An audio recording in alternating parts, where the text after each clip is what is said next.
Сәлем достар, егер эксперимент жасауды мен сияқты жаныңыз сүйетін болса, бұл видео сізге арналады.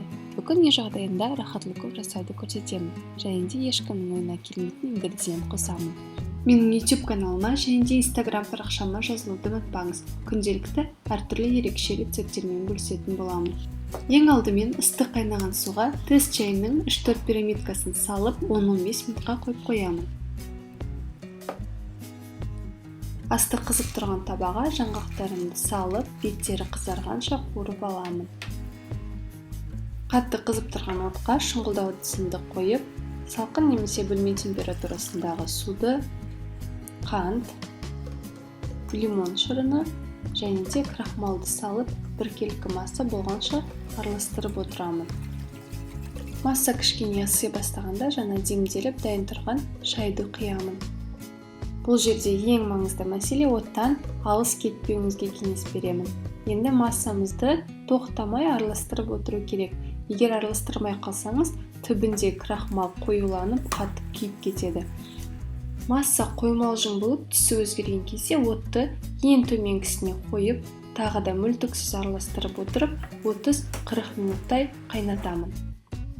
Сонда масса өте қою әрі консистенциясы созылмалы болып, түсі мөлдір болады. Сол кезде жаңағы қорған жаңғақтарды қосып, араластырып, жылдам алдын ала дайындалған ыдысқа орналастыру керек.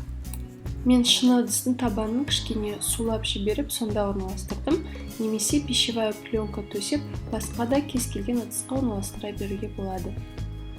Бетін барынша жылдам тегістеп шығамын. Лукум өз формасын алып, жақсылап қатуы үшін бір түн тұруы қажет. Беті ашық, ыңғайлы ыдысқа крахмалмен қант ұнтағын араластырдым. Енді лукумды түсірместен бұрын түсіретін жерімізді ұнтақтап аламын. Лукумды түсіру үшін бар болғаны бір жағын жайлап түсірсем болды, қалған жерінің барлығы өзі түсіп қалады.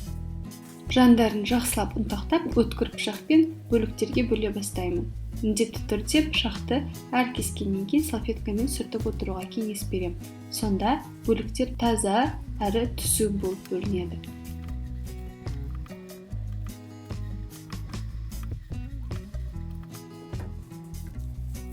Әр бөлікті ұнтағы бар ыдысқа салып, барлық жеріне тиетіндей етіп батырып шығамын, және де майда бөліктерге бөлгеннен кейін осы процесті қайталаймын. Осымен үй жағдайында жасалатын рахат-лукумдар дайын. Ешқандай консервант, жасанды қоспалар қоспағандықтан магазиндегі лукумдардан айырмашылығы бар. Экспериментімнің сәтті шыққанына мен қуаныштымын. Каналыма қолдау көрсету үшін лайк басып, комментарий қалдырыңыз. Маған сеніп, менімен бірге болғандарыңызға рахмет.